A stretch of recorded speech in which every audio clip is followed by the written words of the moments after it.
right, guys, you know what time it is. Blue-white breakdown time. I'm Bob Flounders, joined by Dave Jones. It's Penn State Rutgers week. Dave, before I throw it to you, I feel compelled to say this. I just wanted to welcome the newest addition to the Penn State PennLive football family, Joe Hermit, our ace photographer. Has gotten a puppy. He's going to name him Mojo. I kind of like the name, but Joe's got a new puppy. If you guys are interested, you can learn all about him on Facebook. I've seen some videos. Our boy Joe is very happy. I'm happy for him. Dave, you're a big dog guy as well, and I know you're happy for Joe too. Well, I was talking to a couple of friends. Joe's been talking to some people, and when you lose a dog, and the Hermits just did, there's a different length of grieving process for different people, and some people need months, and other people, they just can't do without a dog for very long. And I think, what's it only been 3 or 4 weeks, but been pretty quick turnaround. When you get home at night, or whenever you come home and there's nobody to greet you, is there anything more depressing? I mean, after you've had that before, it's just it's awful. So I'm really happy for Joe and Mandy, and that's going to be great. Mojo Hermit. Just stay tuned on Facebook for the adventures of the little rascal. He's only 8 weeks old. We're still trying to figure out what kind of dog he is. He's got about 4 or 5 different kinds of dog in him. So I think he's got Roddy in him, don't you? I don't know. Speaking of, here's a segue for you. Speaking of dogs. Speaking of grieving, Penn State, Rutgers this week. Penn State's lost 4 of its last 5. They're a prohibitive favorite against the Greg Schianos. At the beginning of the year, Dave, you thought that Rutgers might be a team that, because of what Greg's able to do and what he's only in his second year, might be a team that can cause problems and win some games in the Big Ten. They're 5-5. Your other preseason pick, I just want to let you know, Brett Bielema has COVID. So hopefully, I think he's out for this week. But he's pulled off some pretty big efforts this year too. Why do you consistently mispronounce his name on purpose? Is it trying to? I'm trying to bug you. He can not bugging me. He's bugging. I'm bugging you and bugging him. He can hurt you. I know. Right. What do you make of Schiano?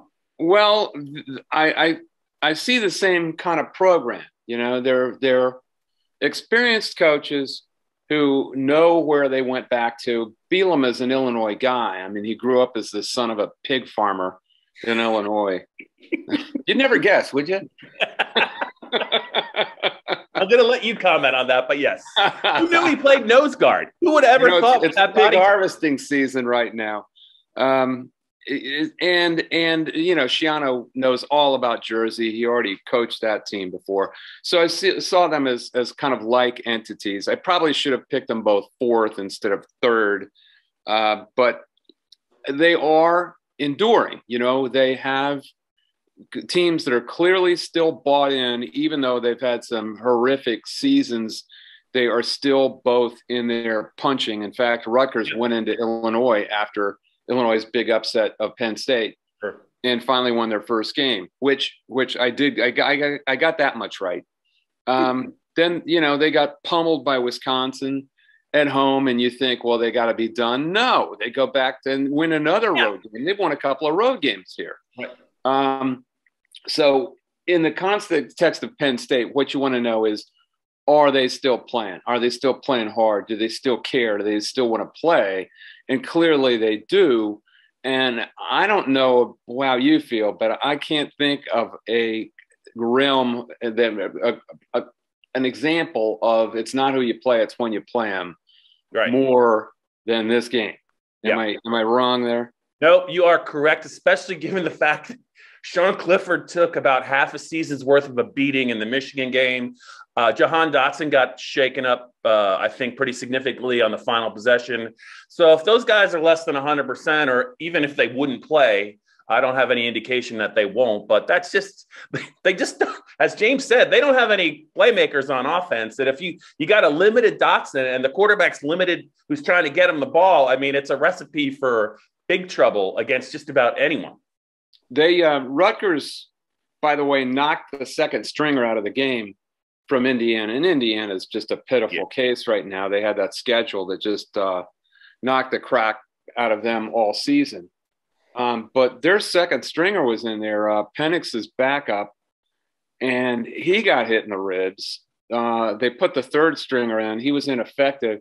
They finished with the fourth stringer, and Rutgers was just running guys at them.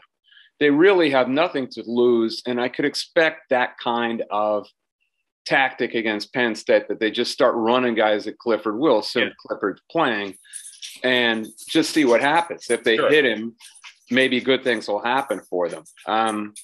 But getting back to Franklin's Zoom call, I thought it was interesting on a couple of occasions. Go ahead. He was asked specifically. I think Mike Gross asked him, "Don't you have to be aware of the emotional level of your team at this point?" And he said, "Yeah, you got to be realistic. We're not robots. You have to be aware of it." I wasn't trying to do that. I just kind of lapsed into it. It's taking over your life, Dave. Your James Franklin impersonation's taking over. Do you do it to your dog? Do you do James Franklin to your dog, Kaiser? That'll be the next Mike Kern, where I say, "Temple is Temple." Howl at you, man. Everyone in my family says, "Shut up with that." He knows. Plus, you've got all the noise with his career still going on, his future. I guess maybe that will die down. Bruce Feldman was writing about the Wisconsin job. His name didn't come up. Can you believe that? Apparently, Washington. Did I say Wisconsin? Yeah. The Washington job. They're apparently interested in the Brigham Young coach. Mm-hmm. So has the shine come off of Franklin as far as a candidate for other jobs?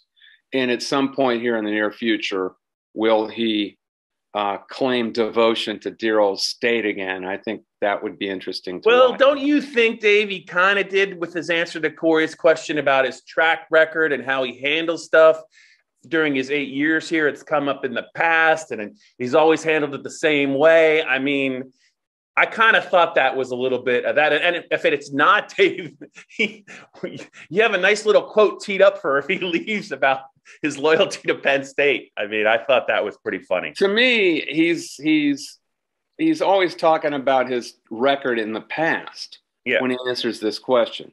Yeah. And he said, "We've been in this situation before, and people are trying to connect the dots. And everything I'm able to control, I'm controlling." You know, people just want him to say, "Yeah, I'm coming back to Penn State next year if they'll have me."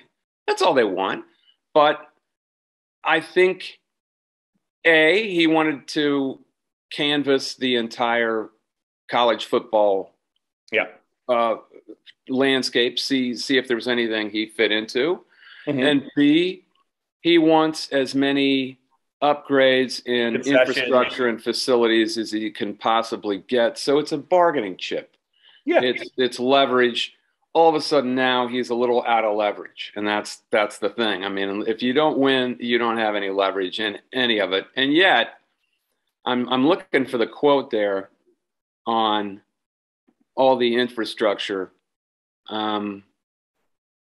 He very strongly implied again that he wants improvements in those realms, and that was I forget what the question was. The question was about how can you do better against ranked teams, which what are they 2-13 against? I don't know all the stats. It's a pretty brutal number. Yeah. I know that. And he said, "We've done some really good things. We've got to get better. I think this is the most competitive sport in college athletics.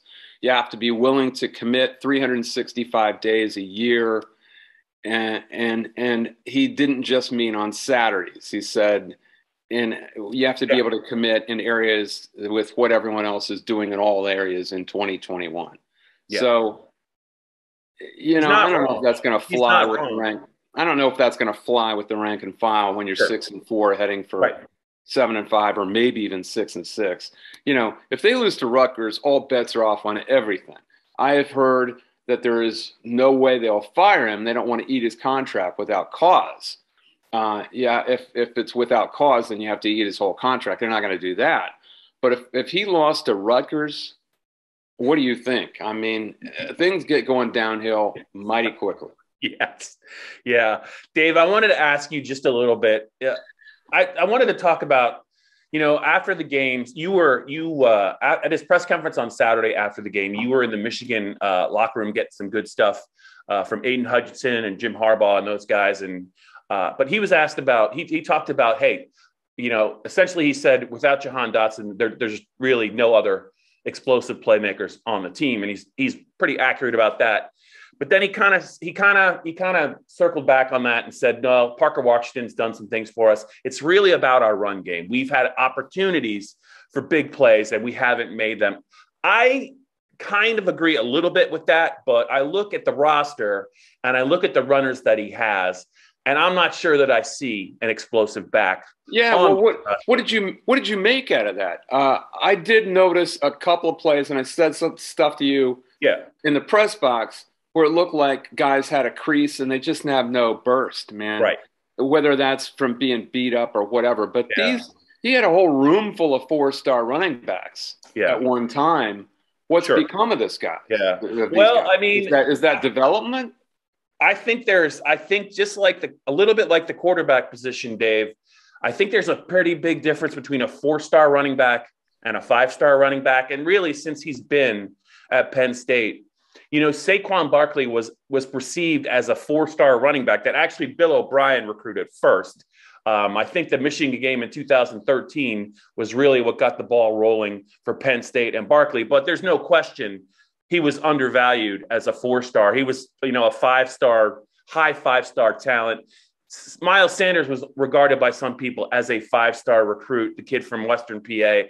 But you take those two off the table, and they just have had some running backs. Journey Brown, we're never really going to know how good Journey Brown was. He was only a 3-star. But a lot of these guys, these 4-stars, they're good enough to get 3 and 4 yards of carry, 5 yards of carry, but they're not good enough, Dave, to turn a 6-yard gain into a 25-yard gain, which is something that Barkley and I think even Miles Sanders could do. Barkley was a first-round pick in the NFL. Miles Sanders was a second-round pick. But these guys, you don't see it. And he even talked about it. They can't make anyone miss. And yet those guys, Sanders and Barkley, did it with crap offensive lines. Yes. They could make guys miss, though. Yeah. They did it with difference. Substandard offensive lines by and large. So which do you do? Do you upgrade? It seems to me like their offensive lines, man, they got a lot of guards in there. They're not really recruiting big, badass tackles that I can see. I mean, do you agree with that? Yeah, and Dave, I think in the offseason, something we might want to talk to with some former Penn State guys that are analysts, somebody like Matt Millen. I just wonder if the way that you coach an offensive line in an RPO offense, it limits their ability, Dave, to be kind of aggressive because get downhill, right? You can't get too far past the line of scrimmage to try and finish a guy. If the quarterback's throwing the ball, that's an illegal play, is it not? So I just wonder if maybe that works a little bit. It's not an excuse, but I think RPOs have kind of changed the because it's not really just Penn State's that's struggling to run the ball. I mean, unless you have a fantastic running back like Kenneth Walker or the Henderson kid at Ohio State, I mean, those guys can make people miss. Those guys can run over guys. And I think the offensive line play when it comes to the running game, it's just different now. And it's not just at Penn State. You see it at Iowa. You even see it at Wisconsin. Those guys, I mean, that freshman running back is a great player, but those guys, they kind of wear teams down. You look at the end of the day and they've run 48 times for 240 yards, but there's a lot of 2 and 3 yard gains early in the game. Yeah, well, look, my problem with Penn State is their offense is that I don't see an identity here. They've switched identities, and if you're going to get great offensive linemen or great running backs and enough of them where you can make a mistake, you have to build an identity. Who has the identity to run the ball? Well, clearly Wisconsin always has. So they get a kid like Braylon Allen, the teenager you're talking about, who I don't believe is 18 even yet. And he's been a phenomenon. Yeah. if you talk about one player who has turned around a team's season, it's Braylon Allen with Wisconsin. They were dead in the water. They were 1-3, 0-2, and since he has started playing, he didn't play against Penn State. He barely played the first 4 games. He's had 6 100-yard games in the last 6. Well, Wisconsin's offensive line is always pretty good, even though they're not outstanding this year. You put a back like that together with them, all of a sudden you got a great running game. Who else? Minnesota. Minnesota lost Mo Ibrahim, and they just keep rolling guys out there. Now, you can say Minnesota has overemphasized the running game, and I would agree with you. Tanner Morgan has kind of been ruined because Pep Boy doesn't value he tries to gum games to death, and he doesn't value the passing game enough. And I thought Tanner Morgan was a really good quarterback, and all of a sudden he's kind of been marginalized, and they've not balanced enough. And then the third example would be Michigan. And you had 2 really good running backs in Blake Corum and Hassan Haskins who give you different things. Yeah. And even without Corum, they were able to wear down Penn State. And to me, those are the 3 examples outside of Ohio State, which has everything, of teams that have emphasized a personality and have continued it. You know who they are. Penn State, they don't get those players because they don't work on this personality. Dave, I haven't had a chance to really see a lot of that Wisconsin freshman running back, but I'll say this. That performance by Hassan Haskins against Penn State is about as good as I've seen by an opposing running back the last few years. Not only as a runner, but he made some plays as a receiver. That third and 13 catch he made, you called it out of the backfield. You said it was going to be a nothing pass play. He got 15 yards out of it. He made Brandon Smith. He got by him. That was a big play in the game. I think he is absolutely a first-team All-Big Ten candidate just based on what I saw. Because, man, that guy runs hard. I thought he got stronger as the game went on. And I was very impressed by Hassan Haskins. It was like you were watching football from 40 years ago, wasn't it? Yeah. I mean, that was a game. He didn't get tired. He never got tired. He wore down the defense. Yeah. You know, so many running backs, they get worn down these days. You don't have any guys like Lorenzo White anymore, or even Rufus Ferguson. There were guys in the Big Ten who would carry 35, 40 times a game. That was common. Yeah. Bill Mallory had a ton of guys at Indiana who did that. Anthony Thompson. There you go. It's like we were watching one of those games from the 70s that was out of Woody Hayes and then his protege, Bo Schembechler, who is the mentor of Jim Harbaugh, where they looked at football as a test of wills and a test of who is going to make the game in their style. Yeah. And, man, they didn't have much going on the ground for the first quarter and a half, really pretty much the first half.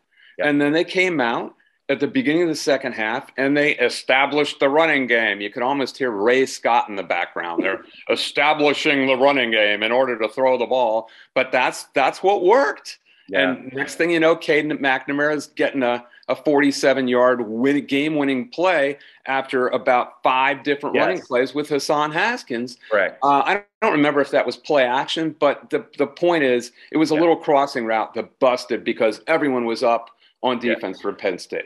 Yeah. It's the Blue White Breakdown, PennLive's Penn State football podcast. I'm Bob Flounders with Dave Jones. Dave, can I mean this in all sincerity, because I just get a kick out of it, and you've referenced it a bunch of times.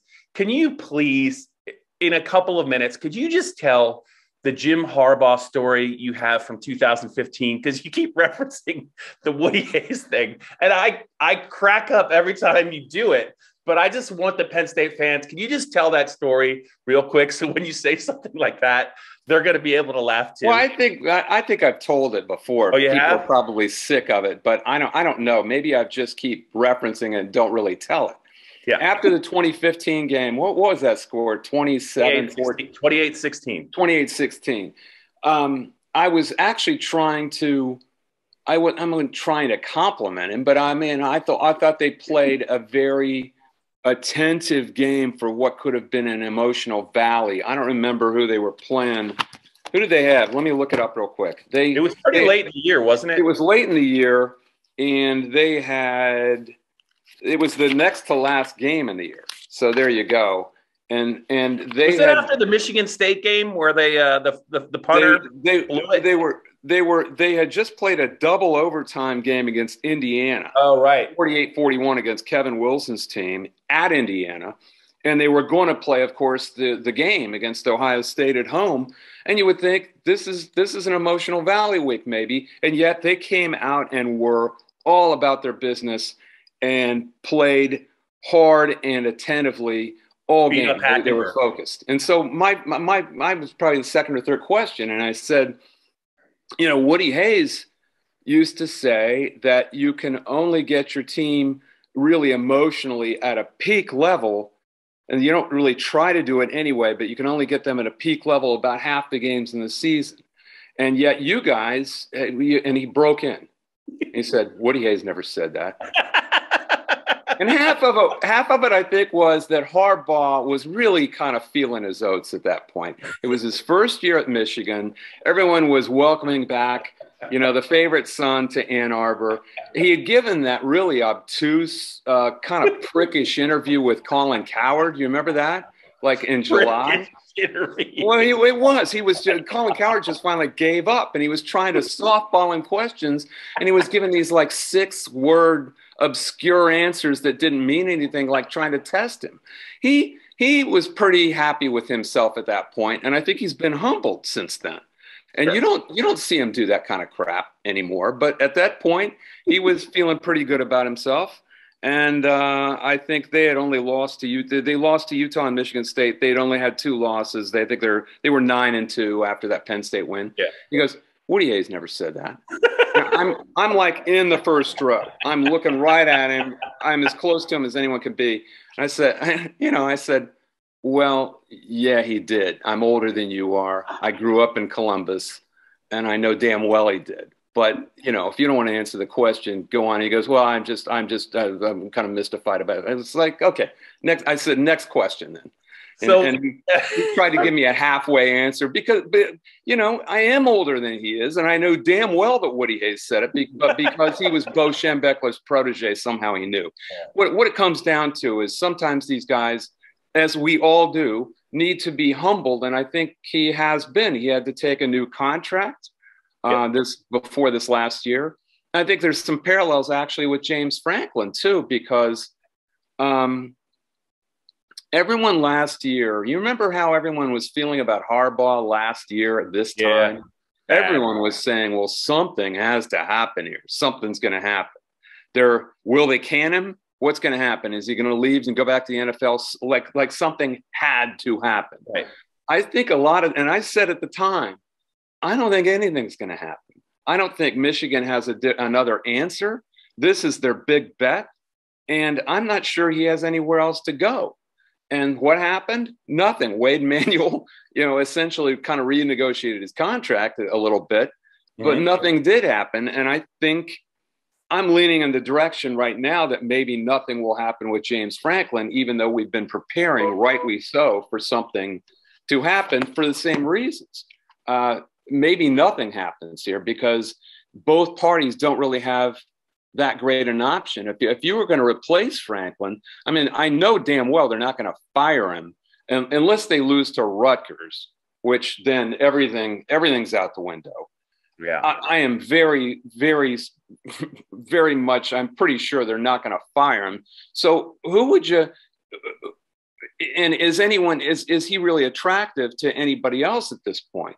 Yeah, I mean, Washington, I don't think so. Florida, would they hire him? I don't think so. And USC looks like it might be out the window. So neither party really has many options. That's my point. Got it. Dave, there's 2 points I want to get to before we close this out. One is we were talking about Penn State running backs. In the 2022 class, they do have an incoming 5-star running back from Pennsylvania named Nick Singleton.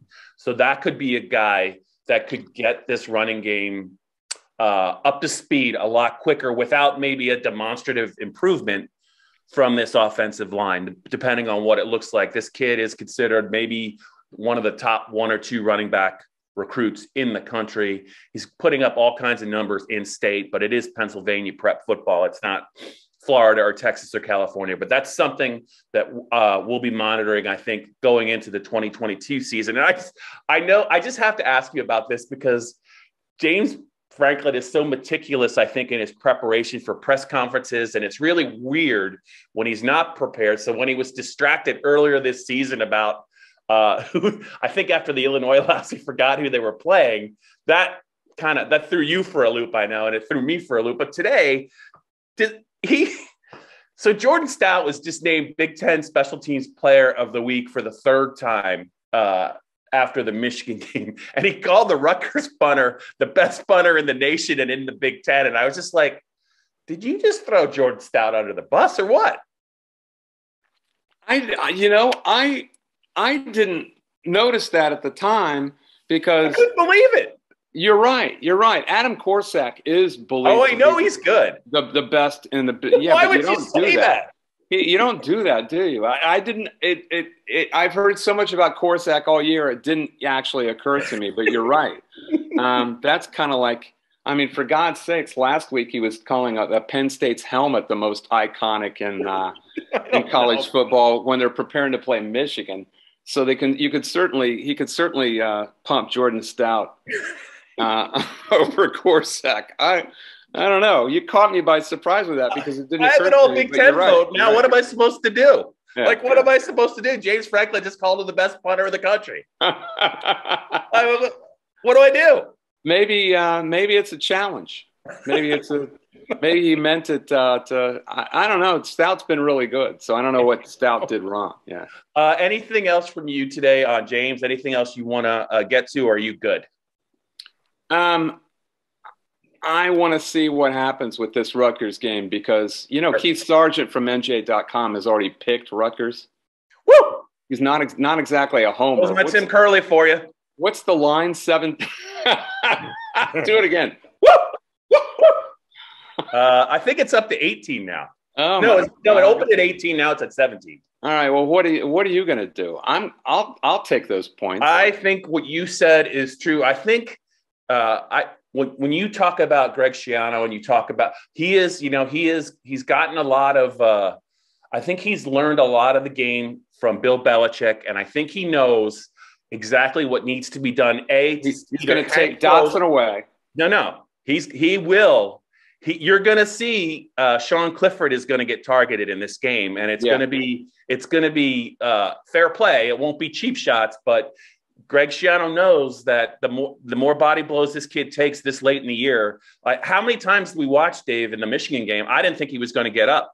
It was like 4 or 5 times. He was pulverized. They were running safeties at this kid from Indiana. I think it was Avery Young just ran at him from like 20 yards deep in the second. Well, that's what Michigan did on one of the sacks of Clifford. A safety came on a delayed blitz and planted him. Yeah. So I think that is absolutely part of the game plan, and I think it's part of college football. But Schiano's no dummy. Just like James knew he had to find a way to keep those edge rushers off of Clifford. He couldn't do it. I mean, maybe they were that good, or maybe Mike Yursich didn't take it seriously enough, but that absolutely killed them. Greg Schiano will not make that mistake. He knows exactly what he has to do, and we'll talk about it in our second podcast. But he's going to come after Clifford with everything, and even if it means, Dave, giving up a big play, or even if it means maybe a roughing the passer penalty, I think he's prepared to do it because he knows that Rutgers is one big hit away from maybe taking over that game. Yeah, and what do you got to lose? Nothing. What do you got to lose at this point? I mean, Nothing. it's not like you're risking anything. You're not risking a damn thing. Yeah. Your guys are all house money. Your guys are all jacked up. They came off the biggest point differential win in not just their Big Ten history, but any league history, including the old Big East. They've never won a league game by 5 touchdowns before, like they did against Indiana. I mean, they were throwing tackle eligible passes to their left tackle for touchdowns. That's where their mindset is. They're happy. They still want to play, and they're going against a team that could be a little morose, and maybe they don't want to play. And maybe Penn State's guys, they're better players, are thinking about the NFL at this point. That's only natural. Absolutely. For a team with high aspirations against a team with low aspirations, where one is rising, the other one's falling. The Penn State will do well just to win the game, and James Franklin will do well just to win the game. I think any win is a good win at this point. Dave, if Rutgers upsets Ohio State, or if Rutgers upsets Penn State Saturday, If Rutgers upsets Ohio State, the Earth will start rotating in a different direction. I had a James Franklin moment there. I forgot where I was. If Rutgers upsets Penn State on Saturday, I will give you a shout out because of your preseason call on Rutgers. It's one of maybe your finer predictive moments, I think, in recent Penn State football history, because you kind of hinted strongly that this Rutgers team was more than capable of doing some things to upset the apple cart at the start of the season. So if it happens, I'll remember you were on it first. Well, I don't know if I'm going to pick them. I mean, I just don't know if you gotta. It's 18. What do you have to lose? I'll certainly take the 18, but sure. I mean, the Penn State's just got a lot more players. Because it smacks of something gratuitous. Sure. I mean, you have to act like you have a gun to your head, or you're going to lose your home if you lose when you make these picks. You can't just like throw crap at the wall like picking Rutgers third in the East. You've never thrown crap at the wall. No, never. No, but it is. If it happens, I will make sure that I am aware, as we've referenced multiple times on the Blue White Breakdown podcast way back in August and September. I think the Penn State fans know you had a pretty good feeling about Rutgers. So we'll see how it plays out, but I'll be curious to see what you pick, and I'll look forward to that in our next edition of the Blue White Breakdown. You curious? You curious? I had to do one more. I'm going to do a movie scene before we leave. All right. You curious? I'm curious. Are you curious? What is it? Oh, come on, man. I'm baffled. It's Dennis Hopper in Apocalypse Now with Martin Sheen, and he's in the cage. I mean, I think I've seen that giving him the cigarette. Come on. Once. Like, what? Come on. What? It's like 7 hours long. It's one of the greatest movies of all time. I can't talk to you anymore. All right, let's just walk. Just stalk off. Go ahead. I think I earned it. Just get up out of the chair and say I'm out of order and just walk away. Kaiser, do you want to go play the ball? Huh? You want to go play ball? All right. Go play ball with Steve? Okay. We're leaving. All right. That's it. See you guys with round 2 of the Blue White Breakdown podcast later this week.